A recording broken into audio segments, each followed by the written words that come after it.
International Space Council this evening.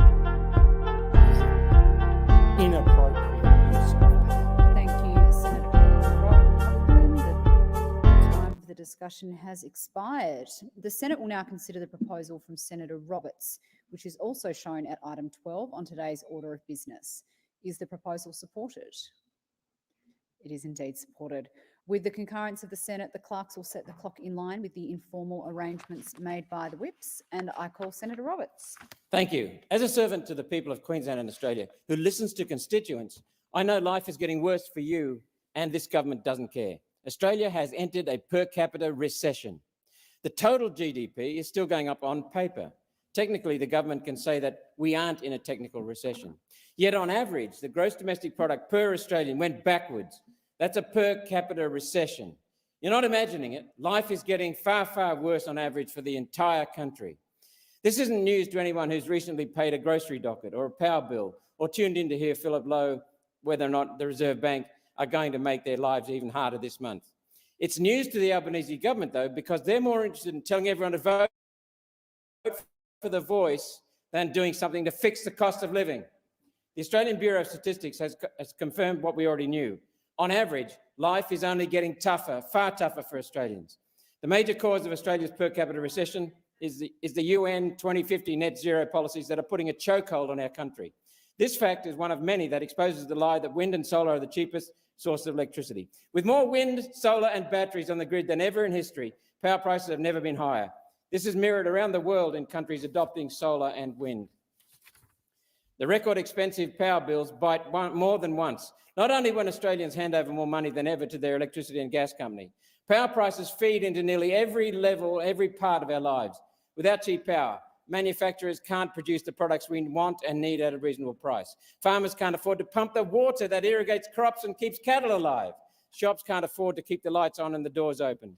So you don't just pay the price of the climate net zero pipe dream once on your power bill, you pay it for again and again and again in every other bill as well. It's irrefutable. Life is getting worse for Australians and you're all having to make tougher and tougher choices around the dinner table. There's never been more proof that Australians can't afford the UN 2050 net zero pipe dream. This is leading to huge cracks in our economy. Everyday businesses are becoming insolvent. The trend for retail spending, usually a good indicator of whether households are feeling the pinch, is negative.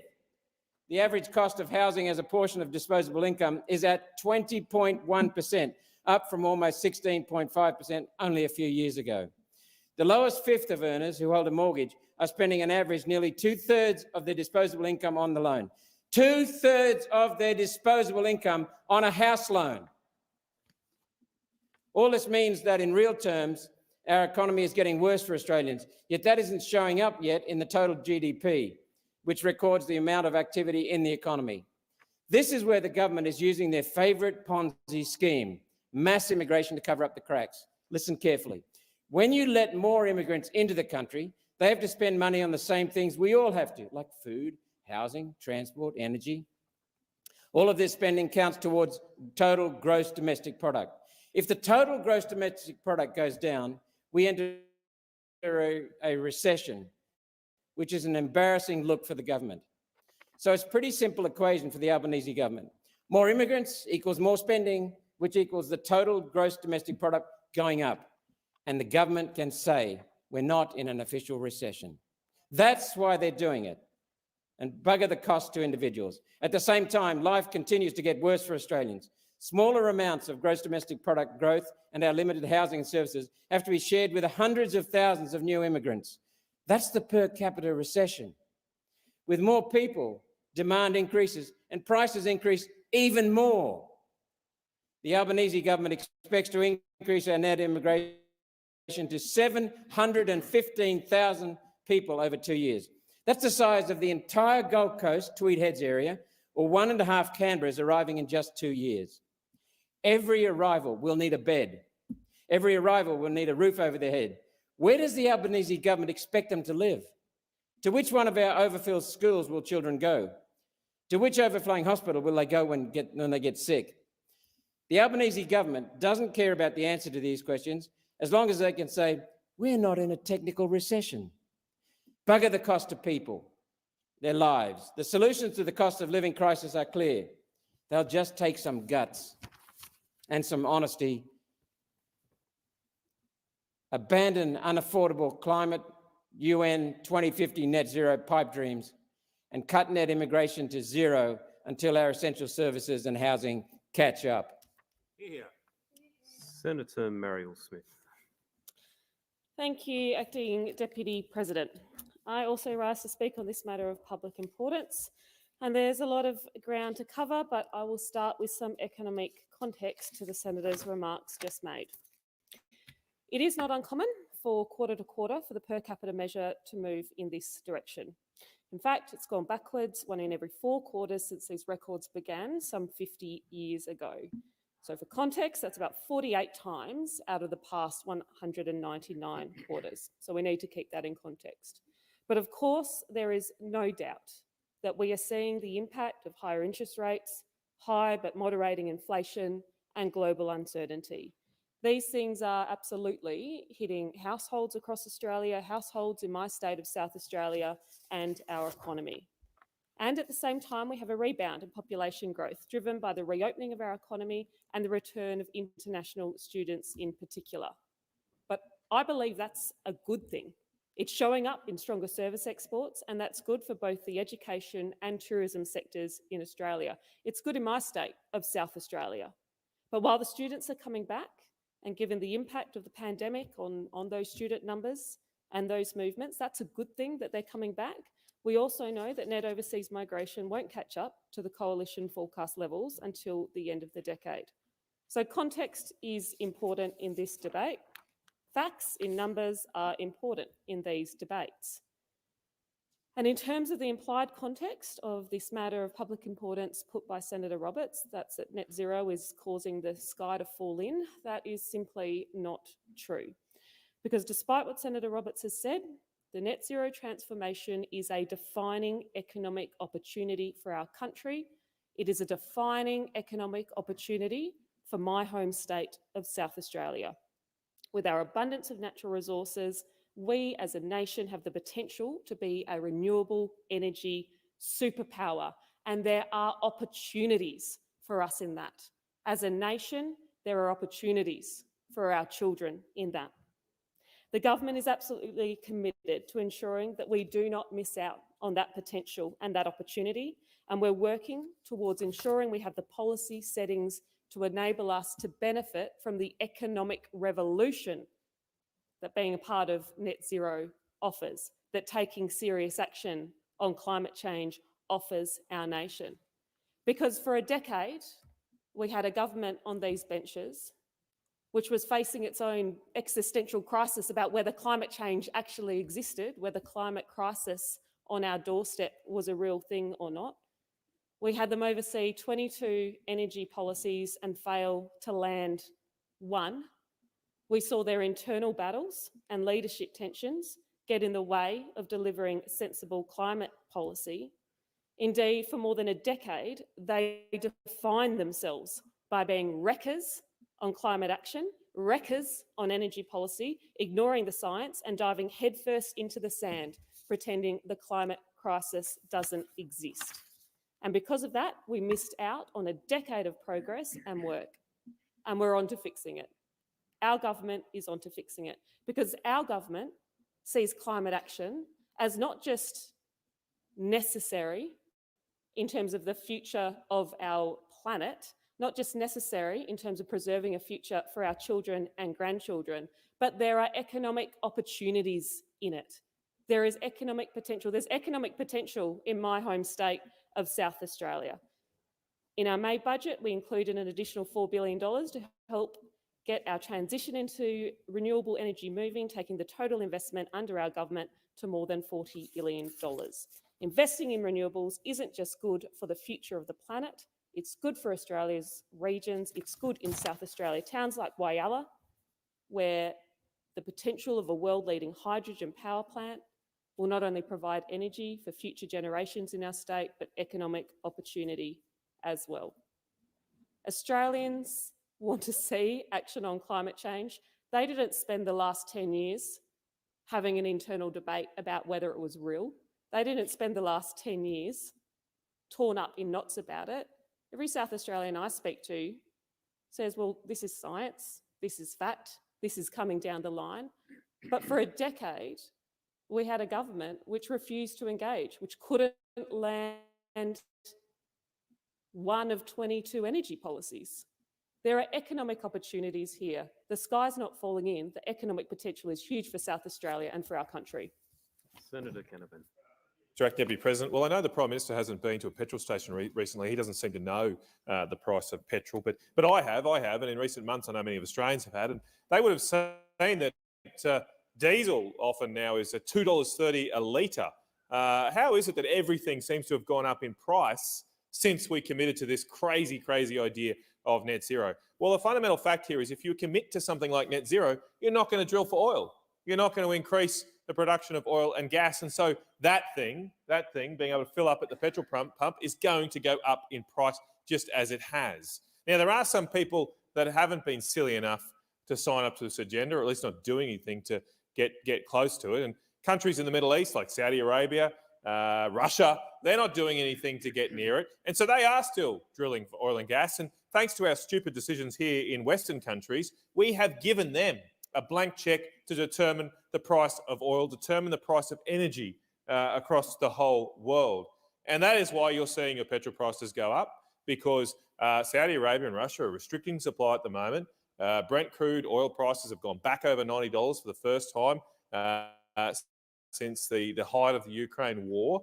That is happening because we are not taking the decision in the free world to produce our own energy resources, and therefore we're dependent for our basic energy needs on dictatorial and authoritarian regimes. That is what is happening. And the price of energy then influences the price of almost everything, because energy is what pretty much makes everything. The one thing I'd love people who advocate for net zero to say in this debate, I'd like someone just to map out some basic things about how we're going to do things in a net zero world. Take, for example, the manufacturing of something called urea. Urea is a fertilizer that comes from natural gas.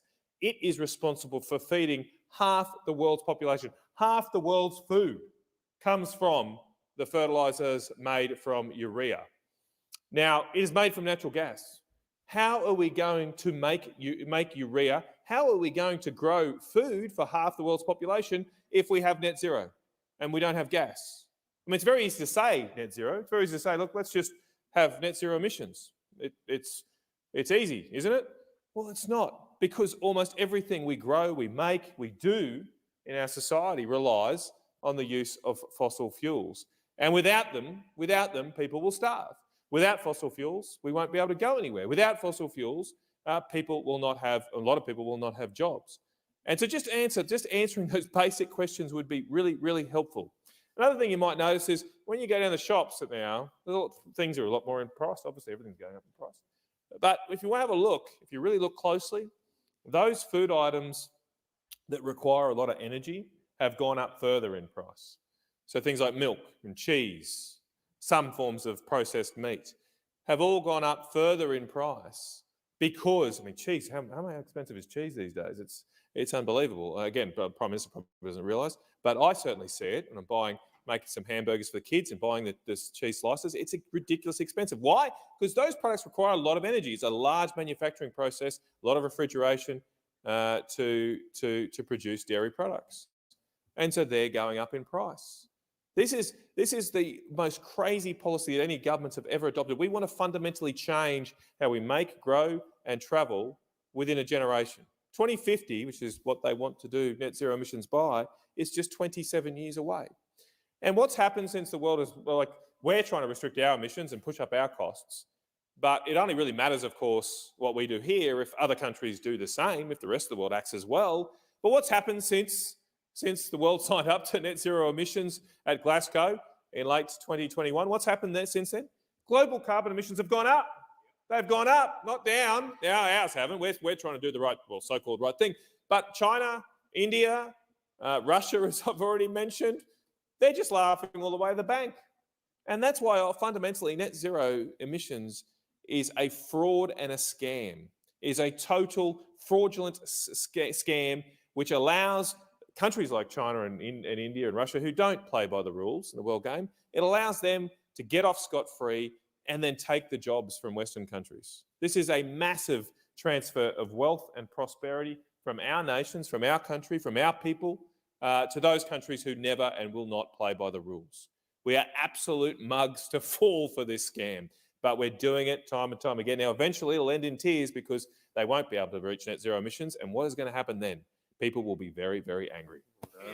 Senator Babette. Thank you. I rise here obviously today to support Senator Roberts' matter of public importance. Of course I do. Now, the Labor government, they came to power promising Australians that they had a plan. They had a plan, all right. They had a plan to address the cost of living. They had a plan to lower the cost of power. They had a plan to boost productivity. But after almost 18 months in office, it is now clearly evident to every single Australian out there that the government didn't have a credible plan at all. Unfortunately, I wish they did. Now, growth is up slightly, but inflation is higher, and our dollar, it just doesn't go as far as it should. Now, they have managed to create a one step forward, but two steps backwards economy where people are becoming poorer despite the rhetoric of economic growth. Now, the growth itself is not keeping pace with the huge increase in immigration, which has been authorised by this government. 1.5 million new migrants in 5 years. You know what that sounds like? It's a Ponzi scheme. It's a pyramid scheme. That's what it is. We are in a per capita recession. Now, there are some watching this broadcast right now that might not understand or even care to understand what a per capita recession is, but they understand what an unaffordable power bill is. They understand what $300 a week or worse on a grocery bill is. They understand what $1,100 or more extra per month on a mortgage is. And they understand what paying more than half of their income on rent is and what it feels like.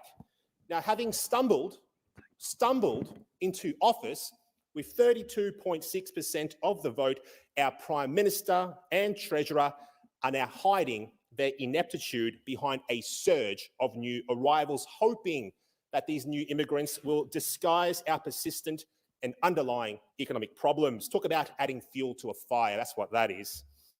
Not only does a surge in immigration fail to fix our economy, but the surge creates brand new economic problems in the form of increased pressures on health, housing, education, transportation, etc. Now, we have Minister Bowen spending billions rewiring the electricity grid to fit his obsession with net zero. We have Minister Burke rewriting industry agreements in his obsession with industrial relations.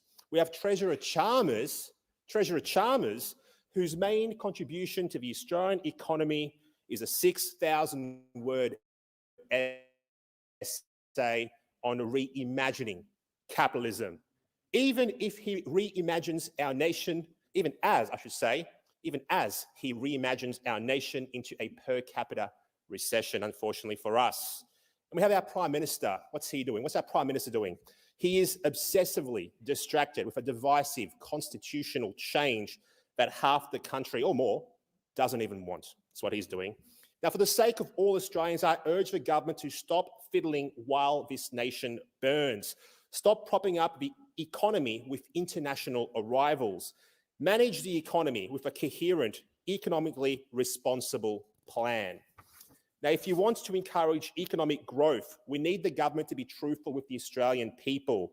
We all know that our electricity grid is a house of cards and net zero, it is a pipe dream. The wind and solar racket has ensured that Australia is more dependent on China because that is where most of the solar panels come from. They also control most of the world's cobalt mines as well, a key mineral used in solar and wind and batteries, etc. So we send our coal and the other minerals to China. They use our cheap coal to process these minerals, and then they send us back some solar panels and everything else with a hefty profit margin. These panels obviously got to be thrown out every 2 decades or so, roughly. There's another Ponzi scheme for you. There's another pyramid scheme for you there. Now, the government must consider nuclear as an option. It must. It is safe. economically viable and has been very effective in comparable nations like Canada and the United States. Without cheap, reliable energy, our nation will continue to go backwards. The government needs to focus on one thing only, and that's just getting out of the way. It is time to reform our nation, repeal some legislation, reduce tax, reduce red and green tape, and put our trust in the Australian people and in a free market to get to work. Now, the way to correct our economic course is actually very simple. And I'll tell you this, it's just this: less government, more freedom. Senator Dean Smith. Thank you, Mr Acting Deputy President. I rise to also speak this afternoon on this MPI. It was noted by one Labor senator that there's an economic revolution taking place in Australia, and I couldn't agree with her more. And that economic revolution is turning the lives of Australian families upside down. And like any revolution, it is causing chaos and heartache, and people can't see in front of them. And of course, that economic revolution is a cost of living crisis that is sparing no one in the Australian economy. Just last week, we saw the national accounts provided, and as other senators have said, it identified a per capita recession. A per capita recession is occurring across this country, meaning that Australians are getting poorer, getting poorer. And I think for the first time ever, Australian parents and Australian grandparents cannot say to their grandchildren that the future will be better for them than it has been for themselves. Because on the current trajectory, the only outcome that people can be confident of is one of falling living standards. Falling living standards. At the moment, in my home state of Western Australia, we know that WA has the largest number of mortgage borrowers in arrears of any Australian state. We also know that 21% of West Australian respondents to a recent Salvation Army report said that they can no longer meet their mortgage and rental payments. 21% of West Australians responding to the Salvation Army survey. And guess what that statistic is nationally? Just 7%.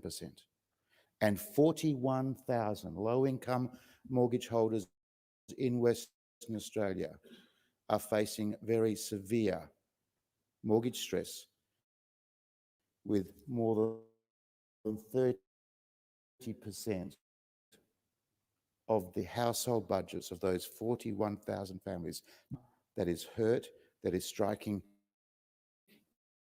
in the hearts of many, many West Australian households. And we have a situation government couldn't care enough in the priorities of Western Australian working families. And it's all the more remarkable that the Prime Minister, Anthony Albanese, came to Western Australia in May last year and launched his federal campaign to become the Prime Minister of this country with the commitment, with a promise that he would make life cheaper for WA and Australian families. Nothing could be more serious from the truth. But there's something else that is happening in our country just at the moment, and it's happening quite subtly. And that is the government is seeking to undermine one of the most important consensus arrangements we have in our country. And that consensus is the high level of community support for our immigration program. Australia is a great multicultural country, and with multiculturalism brings a lot of additional benefits. But by bringing 715,000 people to Australia in just 2 years, at a time when we have a housing affordability crisis, at a time when rents are going through are skyrocketing, and we know that inflation is persistent in the rental market, that decision alone will go a long way to undermine public confidence in our very, very important immigration program. And the RBA has made that point. The RBA has made that point. The RBA said in its recent statement of monetary policy released earlier this year that a shortfall in housing supply relative to strong demand from a rising population is expected to result in continued upward pressure on rents, adding to the inflation forecast. An immigration program must be planned and it must be prepared for. And this government has not planned, has not prepared for, and we know that that population burden falls disproportionately across our country. It falls in Sydney, it falls in Melbourne, and less so than in Perth and Brisbane. But maintaining high levels of public confidence in our migration program is so critical, and the government is on the verge of trashing that. Senator Rennick. Thank you, Acting Deputy President. And I'm very pleased to speak to this matter of public importance, and I think it really gets to the heart and the crux of everything that is wrong with the Labor Party. Australia has moved into a per capita recession caused by net zero policies and is now resorting to an immigration and student Ponzi scheme to try and cover the damage. Well, it isn't working. It isn't working. But the damage, of course, is to the little guy, the battlers. And, of course, the people who benefit from this is the big end of town, and in particular the corporations in Australia who have more customers and therefore more revenue, and, of course, our universities, which are a breeding ground for the Marxists that end up joining the Labor Party and the Greens. And that is why the Labor Party continues on this reckless policy of having high immigration, mostly by students. Now, I'm not against immigration. Indeed, it was Ben Chiefeley after the war, the former Prime Minister, who used immigration to build the Snowy Hydro mountain scheme. And, of course, that provided lots of water and energy and also water for irrigation down in some of the very fertile food basins of northern Victoria and southern New South Wales. That's good immigration because it increases the supply of goods and services. But the problem with student immigrants is the fact that they don't go out and work in productive industries where they're building dams, they're building infrastructure, they're increasing the supply of water, they're increasing the supply of electricity. No. They're sitting around, and as all students do, and I was a student once, and yes, I wasted a lot of time drinking beer and all that, even though I did go and get a job while I was a student. But this is not productive labour, and so therefore all that the students do is increase demand while they don't increase supply. And of course what we're seeing here is in this increasing demand is increasing interest rates, increasing the price of rents. We have a housing, that's if you can get a place to rent, because we've also got a housing shortage.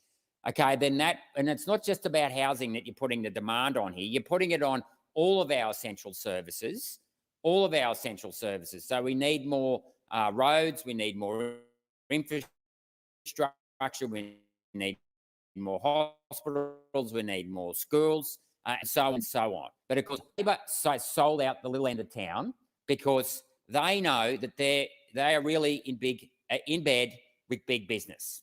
And we saw that last week with Qantas, how the Prime Minister is, good mates with Alan Joyce. Mr. Give me $10 million, even though I've driven Qantas into the ground, Joyce. And, of course, in bed with the universities. And, of course, as we know, under Section 51 of the 1997 Income Tax Act, universities don't have to pay tax on foreign students. Okay, and the reason why the Labor Party doesn't want to bring in a tax on universities is that universities are in their back pocket.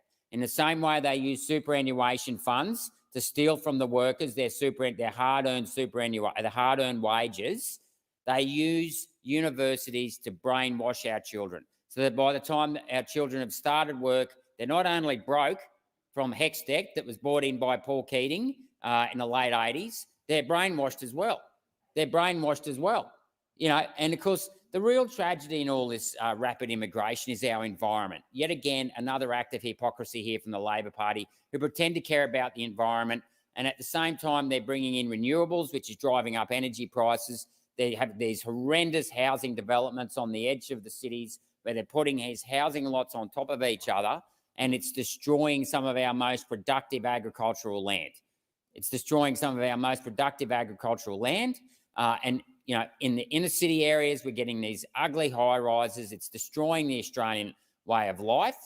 And this is a real problem. This is a real problem. And the thing about it is we have been, Labor government now has been in power for almost 18 months and they have not got any answers. All they have done is pour fuel on the fire of issues that were raised, many times before. We need a much more productive immigration. If we're going to have immigration, not against immigration, but it's got to be productive. And what Labor Party is doing is running a rate of immigration that is way too high. They think it's going to cover up, it's a short-term solution to say, oh, look, we're growing GDP. But the reality is that the GDP per capita is actually decreasing. And all I can say is that the Prime Minister is a one-trick pony that for the last 18 months has pushed the voice, and he's going to find out very soon. The people are going to realise that's all he time can for do. the discussion has expired. As there are no documents for consideration today, we move to item 14, and I call on any ministerial statements. Minister.